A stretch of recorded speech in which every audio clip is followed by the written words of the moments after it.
প্রতি বছর এই দিনটা আসলে আমার না খুব ভয় পাই। খুব ভয় যেরকম পাই ঠিক সেরকম কিন্তু মাঝে মাঝে আমি লজ্জাও পাই। তার কারণ হচ্ছে এই মাসটা হচ্ছে আমার জন্মদিনের মাস। আমি এই দিনে বাবা মায়ের কোল আলো করে এই পৃথিবীতে এসেছিলাম। আল্লাহর হুকুম হয়েছিল আমার আজকের দিনে পৃথিবীতে আসার। এই দিনে আমি আমার বাবা মায়ের কোল আলো করে পৃথিবীতে এসেছিলাম। এই দিনটা আসলে নিজেকে খুব ওইরকমভাবে জন্মদিন কখনো পালন করা হয় না, কিন্তু আমার বোন আছে যে কিনা খুব কাছাকাছিতেই আমার থাকে। ও কিন্তু আমাকে উইশ করতে কখনো ভোলে না।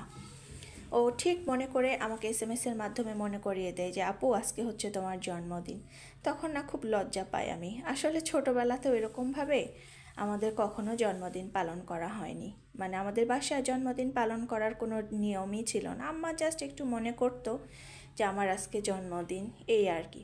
আজকে আমি সুন্দর একটা জামা পরে ভিডিও বানাচ্ছি, তার কারণ হচ্ছে আমার খুব ইচ্ছে করলো যে আজকে একটু সুন্দর করে সাজি, নিজেকে খুশি রাখার চেষ্টা আর কি। বয়স বাড়ছে তো কী হয়েছে, নিজেকে তো নিজেই খুশি রাখতে পারি, তাই না?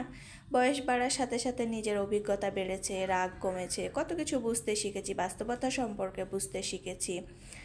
তো নিজেকে তো একটু খুশি রাখতেই পারি। আমার খুশি রাখার দায়িত্ব তো আমারই। দিন শেষে কিন্তু কেউ আমাকে খুশি রাখবে না। অনেকেই আছে যারা কিনা আমার খোঁজ খবরও রাখে না, আমার কাছের মানুষজন জানেই না আমি কেমন আছি, আমি কি পছন্দ করি, আমার কখন কি লাগবে। এ কারণে কোনো কিছুকেই আর পাত্তা দিই না। যা হচ্ছে হোক না। আমি নিজেকে এখন খুশি রাখতে শিখে গেছি। মানে আমি এখন ম্যাচুরড হয়ে গেছি। আমার বয়স বাড়ার সাথে সাথে আমার ম্যাচুরিটিটাও চলে এসেছে। আমি সুন্দর আজকে একটা জামা পরেছি। জামাটা কেমন লাগছে আপনারা একটু কমেন্ট করে জানাবেন।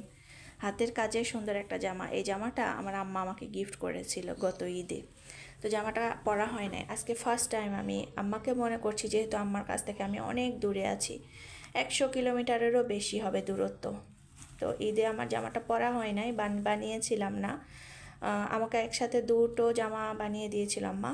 দুটো না, তিনটে জামা বানিয়ে দিয়েছিল। তো তার মধ্যে ওগুলো পরা হয়েছে, আর এই জামাটা পরা হয়েছিল না। সুন্দর না জামাটা? কেমন একটু কমেন্ট করে জানাবেন আপুরা। অনেক সুন্দর জামাটা, আমার খুবই পছন্দ হয়েছে জামাটা। বিশেষ করে যে এই কাজগুলো আমার এত পছন্দ হয়েছে। আপনাদের কাছে কেমন লাগছে আমাকে কমেন্ট করে জানাতে ভুলবেন না। আমার আম্মা বানিয়ে দিয়েছে। তো আম্মাকে স্মরণ করেই কিন্তু আজকে আমি জামাটা পরে বসে আছি।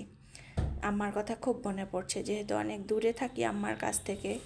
মানে আম্মা একবার হলেও মনে করে আমার জন্মদিনের কথাটা, কারণ আমি তো তার প্রথম সন্তান। প্রথম মা ডাকের অনুভূতি তো আমিই তাকে দিয়েছিলাম। সবাই দোয়া করবেন আমার জন্য। ভালো থাকবেন।